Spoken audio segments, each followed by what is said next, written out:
Smith on the beat.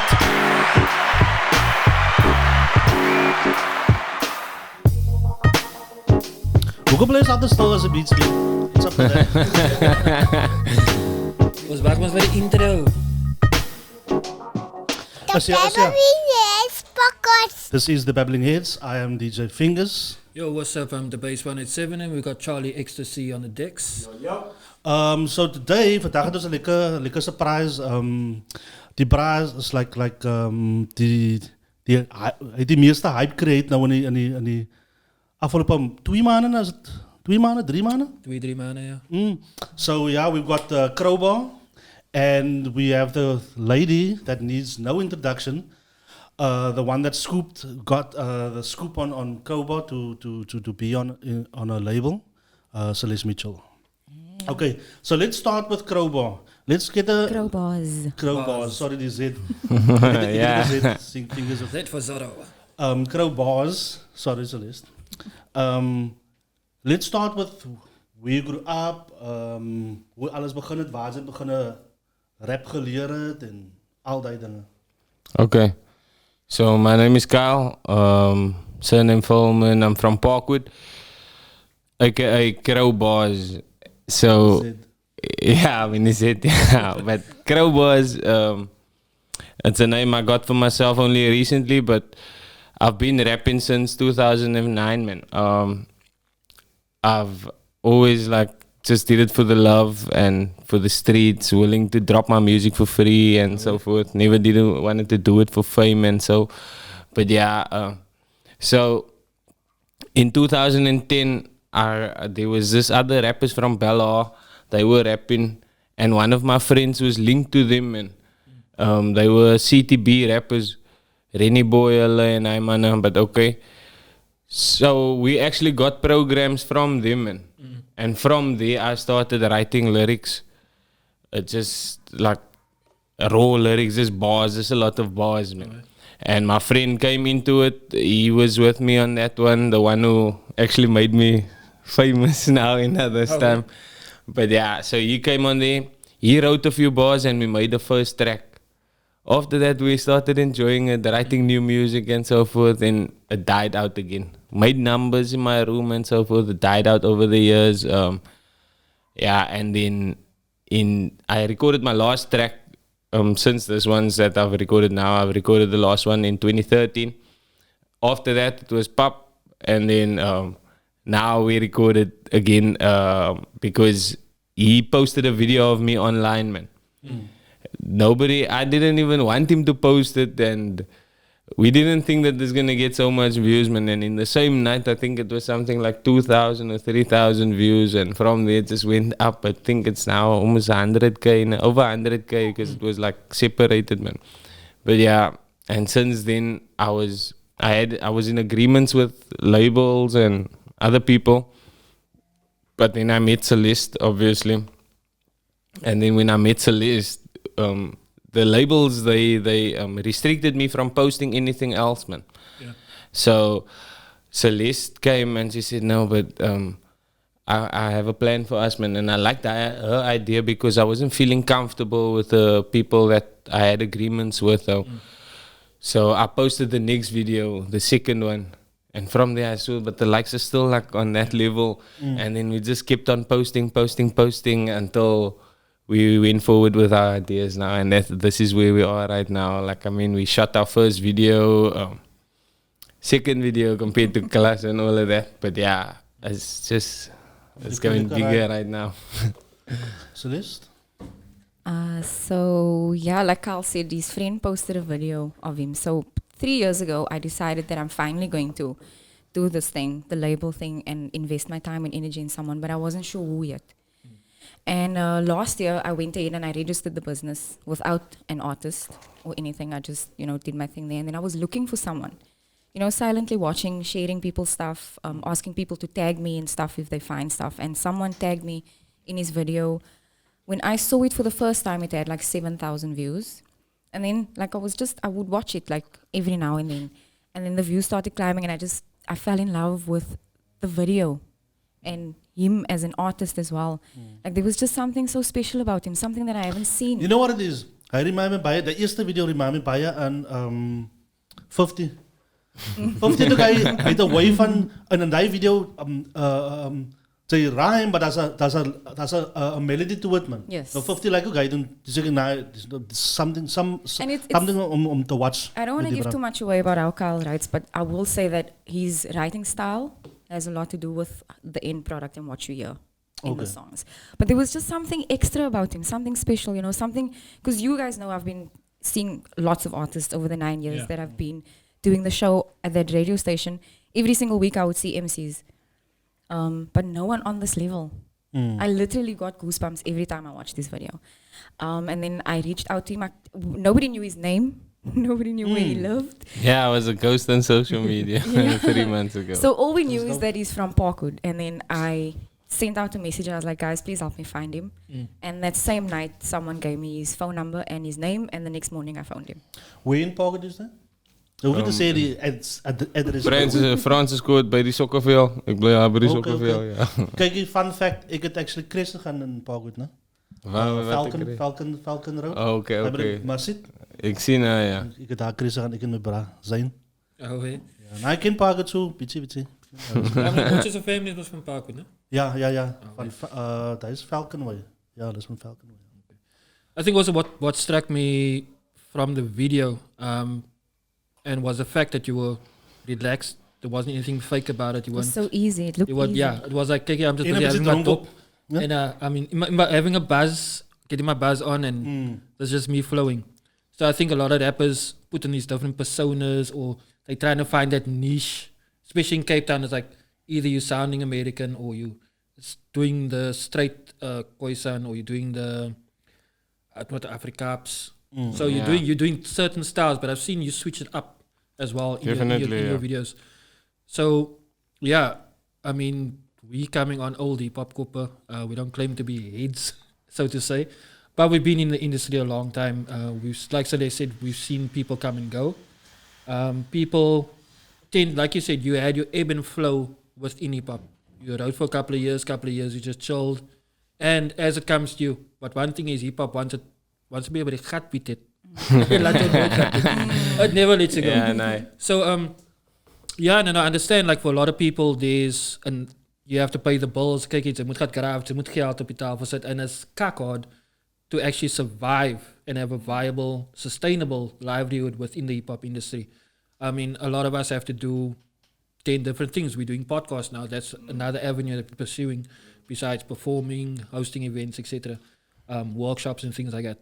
So from my side, as in terms of youth development, how are you plowing back into the community, into the lighties in the courts by you? Are you offering them tips in terms of what you've learned over the years in your journey now, having worked with different crews, and obviously seeing what it is now, once you've encountered labels, what the complexities of contracts can be, and how it can stifle you, and actually they'll basically tell you, now you can't release this until we feel it's good enough to go out. I see you liken him to Jay-Z in terms of his writing abilities. And Wayne, yes. Class for that. That's that. So what are you doing in the community in terms of paying it forward? I know you just headlining now. Currently, you're basically making the noise, but you've been in the game for long enough. Like you said, since 2010. So you got 20 years in this invested already, on and off. I wouldn't say 20, more like 10, 11, but and also not I haven't been like actively in the game, but I've been doing my own thing on the side. I've been writing, I have content for days and so forth. Giving back to the community, I am in no position right now to give back to the community the way I want to, but I've seen some change though. When I play my music loud in the court, lighties, they learn it. And they already, my new track is not even out yet. Already lighties are walking in the road screaming, Jy maak my mal. Baby, jy maak my mal. And like, for me, that is just like being a positive role model to these children, giving them some hope that an ordinary guy like me living in my area who's still on the ground, walking past me, there's that bra walking. I'm singing his music, so there's better for us out there. I like to look at myself for like a figure of hope Yeah. and inspiration to the children in the community now. Kyk jy daai ne? Sorry maar daai fact wat jy nou al gemense het is baie overlooked man.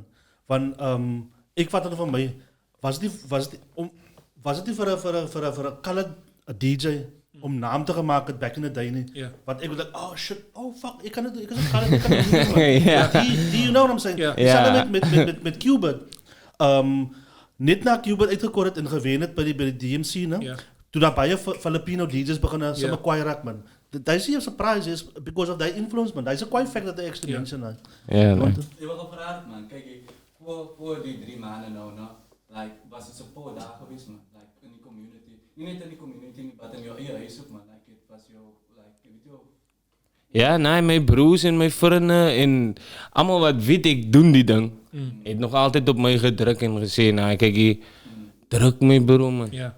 Drop hy number van jou, hy ander number van jou man, nie die ene man, my bro, drop hy ene man, my bro, jy sit die bro, jy kan klomp geld verdien, my bro, ga na, my bro, they've always been there, my bro, they went to the extent of booking me at events, I don't pitch up, my bro, it was always just me not wanting to do this thing, man, but yeah, the support has always been there and it's still there today. Kijk, there's a rumor going around that the Unword approached you to sign with him. Is it true? And if it is true, why did you say no to them and yes to Celeste? By the way, it's blij dat ja gezegd Celeste because Celeste. By the way, I get the podcast gezien met jou in Joe Zone. Wat ze zeggen hoe ze die mensen gereden naar de cypher toe. I never knew that. It's something else.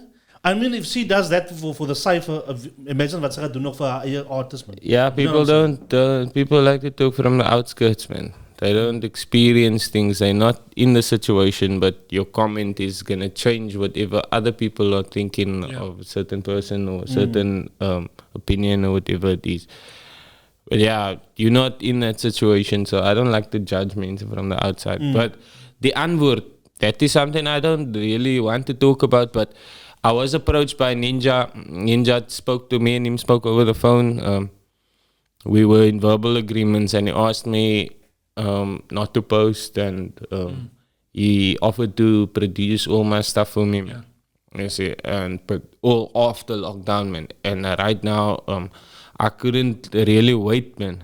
Yeah. And certain things that he set up for me was just, it wasn't to my liking, man. I won't like, with no disrespect towards him, they are like really big, man. You can't, those people are millionaires in dollars, you can't. Yeah, I'm not asking that in a sense of, nee, ek wil nie, want hopelijk eendag kry ek 'n interview met hulle sien.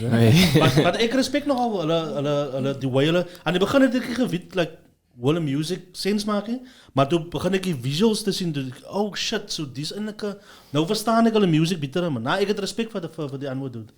Nah, but I just didn't feel comfortable with certain things that they had set out for me. But yeah, so I went to Celeste because I can be myself. I have all rights to my creativity. Yeah. I can do my own thing, and that is what I want. I don't want to be told what to do. Yeah. Do you understand? I want to be original, man. That's what I stand for. Ek het nou al dieselfde energie sê. Yeah, like for me, when we interviewed Jeffrey Christ also a couple of weeks ago with Fadil Adams, and we had an impromptu off-air discussion just pertaining to some of the guys he knew that was in the crew that went overseas with the Unword.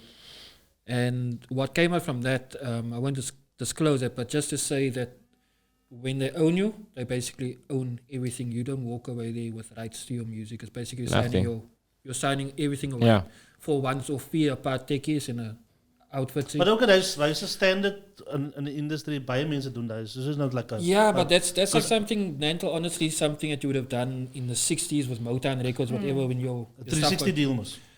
Yeah, but that was way before. When you had no other choice. When you had no other choice, you were just given an advance and stuff like that.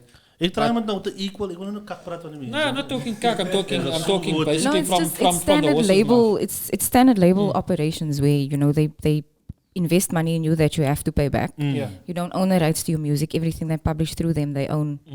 And royalties as well. Sometimes they take most of your royalties. Like I've heard of a label taking 80% of an artist's royalties. Fuck that shit, independence, man. Name brand, hy kak. I will give them their due in terms of the fact that they have a massive fan base and support and an extremely mobile marketing machine that gets people onto those stages. And I'm sure for a lot of people, shit, you see the limelight, but looking at those same guys, down, out, ass out, a couple of less than a year after the interaction with that company. And it's heartbreaking. And we actually discussed this on the show. We said we're happy for Kwan, G-Boy, we're happy for Slag Easter, seeing them move up, reaching those stages, doing those tours. But our main concern was we hope the guys are covered and that they are going to be well off, at least manage their money that they do get while they're in the space. Because limelight in this Are industry... they being looked after, or does this benefit them as much as it does the label? Yeah. That is the question. Yeah, it should be like a 50-50 type of thing. Wat zij benefit in, ik benefit type of thing. Yeah. You know what I'm saying? So yeah, going forward for you guys, I wish nothing but the best. I'd obviously like to see you grow. I'd love to see what the music video looks like next week. It's dropping next week, the 27th? 31st. 31st. Okay, I'm thinking about shutdown again. Shutdown's on the 27th. But yeah, so we'd like to see what happens from that. But Cape Town music industry is fickle. I see a lot of guys supporting you.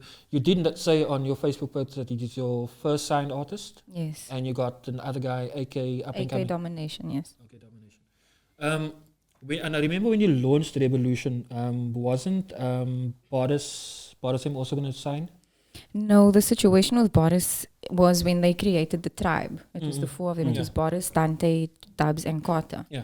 So I was managing Dubs and Carter for a little while, but that was just as their management, getting them gigs, doing the things. And then they got an offer somewhere else, which was cool. However, I still worked with them. There was never any contract signed like with any other artists that I've been working with over the years. It was just me wanting to help, you know, getting them gigs, making sure they get interviews, booking studio time. I spent like 6K on studio time for them already. Shit. So, but that's just, you know, that's all the things I had to go through when I finally decided, okay, this is now really, I need to do this now officially. You know, like I was investing time and money into artists already.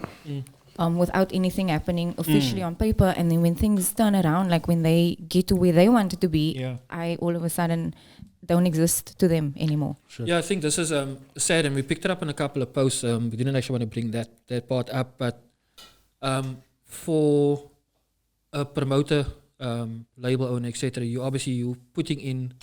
People don't seem to value the amount of your time, your connections, like you said, your network, your phone book. Your years in the industry working with corporates, because we both worked with Sprite before, so we know the pitfalls of working with a major sponsor, and what the demands can be on you as an event organizer. And a lot of people will say, and that's the thing about Cape Town, man. It's like people tend to listen to one part of the story, one person's view of you based on their interactions with you. And they don't seem to know, it's like a lot of people haven't worked in the professional environment, so to say, like in a corporate environment, so you don't know the protocols that go along with that. So it's easy for people to talk cuck about the next person, but when the shit comes back and it claps back and there's repercussions, which I saw this morning with you, there was 2 instances. It's like people seem to think that we are either Mickey Mouse or stuff like that, and we won't take things further. You can just say what you want to, but when you're putting disparaging somebody's name and image and they basically their brand And threatening their safety. That is bullshit, and we need to call people out for that.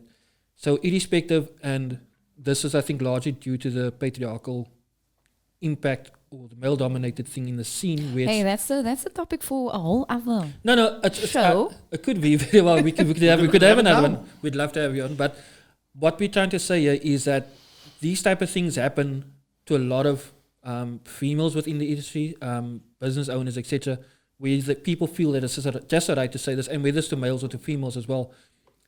This bullshit needs to end. It's like if you have an issue, if you have you hear something about Crow, for instance, instead of just going on what that people say, rather go to Crow yourself directly and say, my bro is die waar, het is so en so gemaakt, whatever the case may be. True. You can either tell you, kijk, my bro's fuck off on your besigheid, because that is my kant van die story. It is your kant van die story. You give your view, and then from there you formulate your own opinion. But the Cape Town industry is like, nah, ons gaat 'n kampie maak, fuck hulle. You know how many diss tracks we had to hear about Heal the Hood already?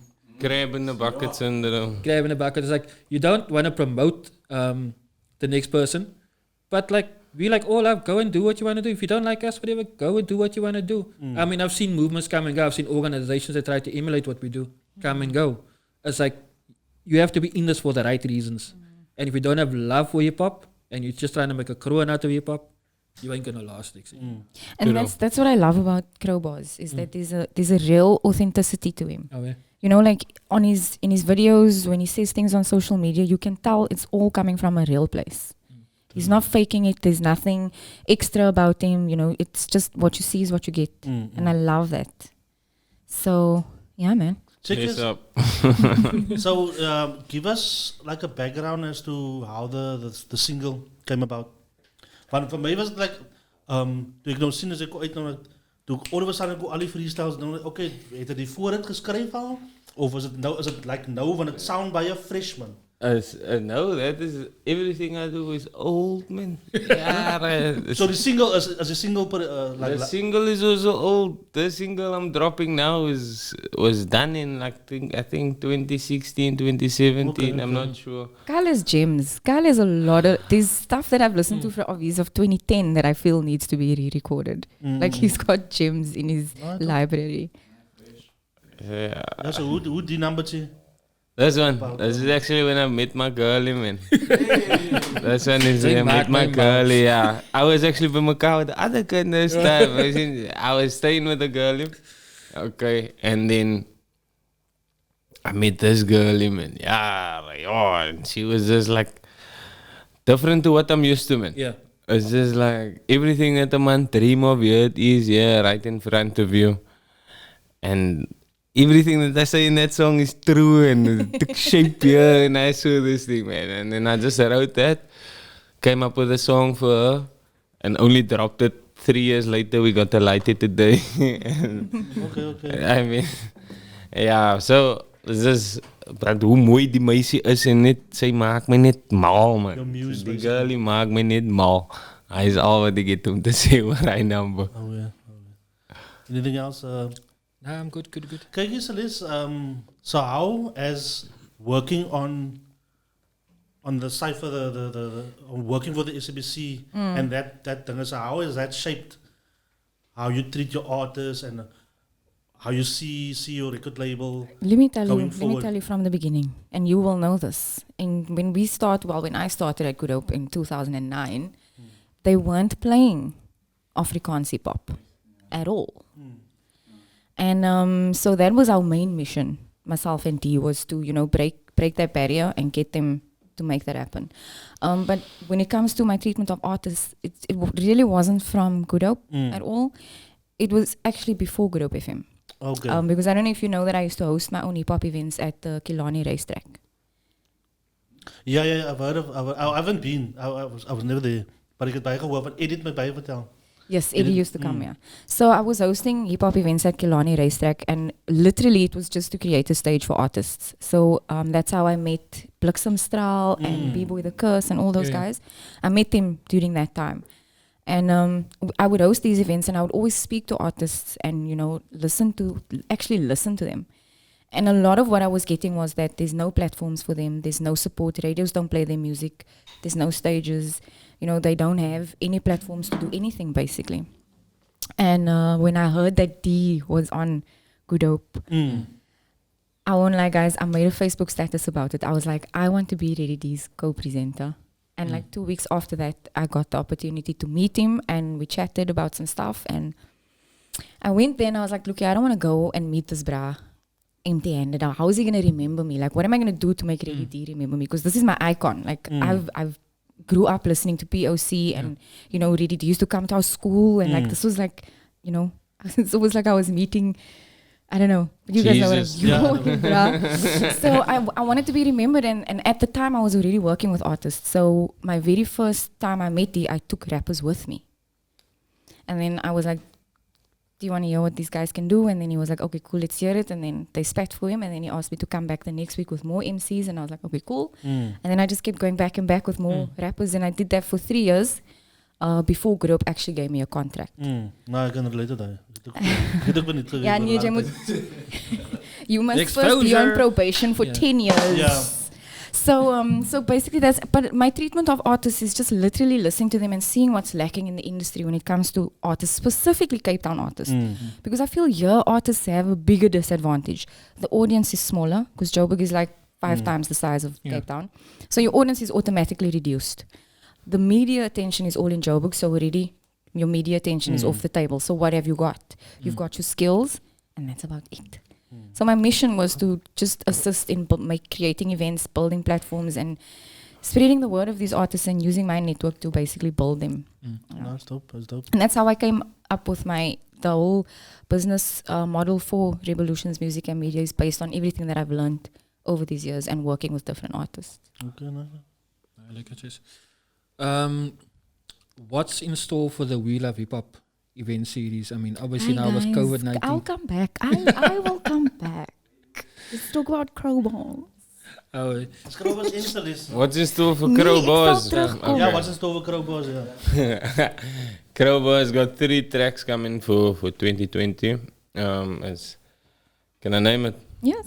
Okay, so it's Mal, the first one now, and then it's Why, and then Told You Once. That is gonna drop in 2020, and then 2021. Was kijk maar of COVID nog altijd. you planning on releasing But, the album for them? Yes, I am. In 2021, definitely. In die collabs, wat zei je? Want ik zie dit een paar pics gevat met een paar. Of net één. Yeah, there's a few collabs. Ik maak het me nog niet zo obvious. A few collabs that I would love to do, but nothing like concrete yet. Just in the talks, basically.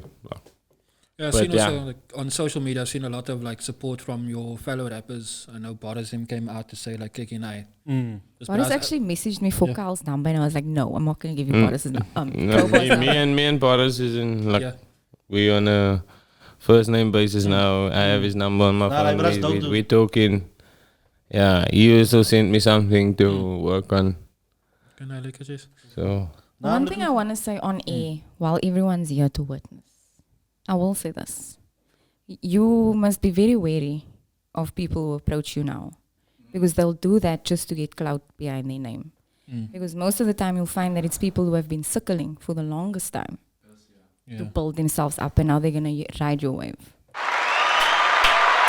True, I agree with it. 100%. My eyes are wide open. My eyes are wide open. I have a very good judgment on people, and I just take it as it comes. Man. You see, so if you approach me now and you come with a genuine vibe to me, I'll take that for now. Yeah. But everything you say, I take with a pinch of salt. Ja. You see. Kijk, wat ik nou, voor ik nou ochtend, ik denk nou, hoe gaan ze jouw personen wist, man? Want baie mensen krijgen die een beetje hype, dan denken ze maar nou, kijk, bra, ik is nog. Maar ik kan zien, ze is nog, die hype gaat er nog naar jouw kop toe. Want die hype moet sustain worden die week, man. You know what I'm True, saying? En ik true. kan zien, zij You is must daar have voor die- something to back up Exactly. whatever you are claiming to be, or people are like saying you are. You have to have something to back it up. You have to have something behind your name. That's why when I didn't want to mention this, but youngster CPT told me, yeah, I'm in Iran. It's got the West Coast beat there. I want you to feature on and whatever. So okay, cool. But before we feature, I would love to make a name for myself, man. You see, I want people to have a reason, and they must say, okay, nah, that is why youngster CPT is featuring him. Ah, respect And, dat. true. Want kan hulle jou accuse wat sy van Exactly, Yeah, yeah. exactly. Like, Yeah. riding on his That, coat. that Yeah, he put him true, on, true. exactly. Nou, hij is dope. Your strategy is Exactly. dope, ja. The Exactly. feature is nog daar in the future, but But you want to bring more to the table type yes, of thing. sir. Nou, I respect that. I mean, and that is how the game is, man. You must be able to stand on your own 2 feet, man. Consistency is key. And you can have the feature with this brat today, but what are you going to do after that? People are going to be all about, Krobarz is featuring with me and Aaron. Okay, yeah, quiet. Krobarz, where is he now? Nah, hij maakt niet volgens muziek. No, not like that. You must be able to stand on your own 2 feet before people really like recognize you. Well, Yeah, it should be more case of Krobarz featuring youngster CPT. That's exactly what I said. That is exactly what I said. Oh, wait. But it can go both ways, man. Krobarz feature young CPT and young CPT features Krobarz. That is how it goes. Can I just share something? Kijk, jullie eens lekker uitlezen. Secrets hier, joh. Corn Mash, hey, can I hit you back? Interview with Krobarz now. What time can I call you back? We'll call you what you need. Client confirmed, Krobarz got a deal. What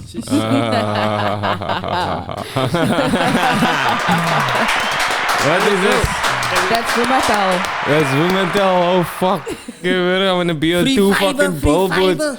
Two billboards, my bro, and a photo shoot now. So he hasn't even dropped a single yet and Vumatal's all up on him. Celeste, I'm impressed, is nog een kwaai, man. It's what I do, it's what I do. Terwijl ze van Vumatal praat, ze willen ze een keer fire. Ja, een keer fire. De studio niet fire, please, Vumatal. Hoe praat hij af, ja. Nou, dat is top. You heard it first. Right, yeah. Right, yeah. Right now. Gaan we eens eindigen op hij? Yeah. Note, of? On high note, yeah, we do it. Keep it short and sweet. We are where the people don't always have access to the data to watch longer podcast streams. So we need to be cognizant of that, especially in our community. Maar als je wil maken, kan je wil maken. Zo weet maar, kijk op je Tommy's phone, kijk die interview. Get to know more about Kyle from the Parkwood. Celeste from Revolution Media. For all up and coming artists, if you think you can cut the cloth, so to say, send her your mixtape. No, please don't. My inbox is like full already, guys. Just chill. So no, what's going to happen is on our website, we're going to have a page for unsigned and talented. And basically everyone who feels that they've got what it takes, the page will be available there for to create profiles, upload their music, and it will be available to public as well. So the public can go onto the website, listen to the music, and whoever gets, a lot of attention and whoever, then we would look at working with them. I've also seen on previous Facebook posts of yours how you've been educating artists in terms of registering their music, etc. Yes. Following the correct procedures and making sure that their stuff is worthy of being played in a studio. Just getting the quality levels right, because I think a lot of it is lost when you're working in your bedroom with Fruity Loops and maybe a Cash Crusaders mic, etc.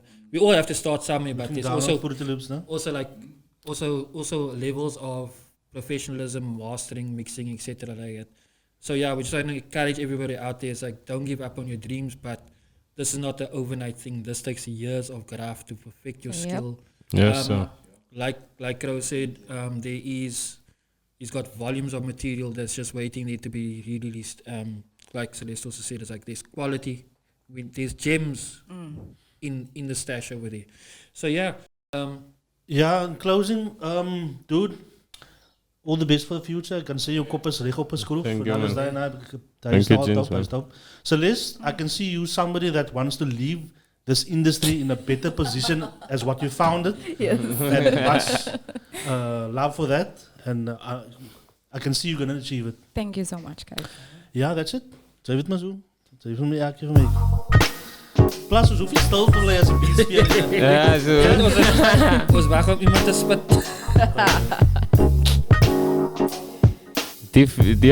Dit was lekker, man, die beat. Maar ik luister naar het stuk, dus ik rustieke destijds, man. Dus ik op je scene gekomen. The Babbling Heads Podcast. Shot, guys. Peace.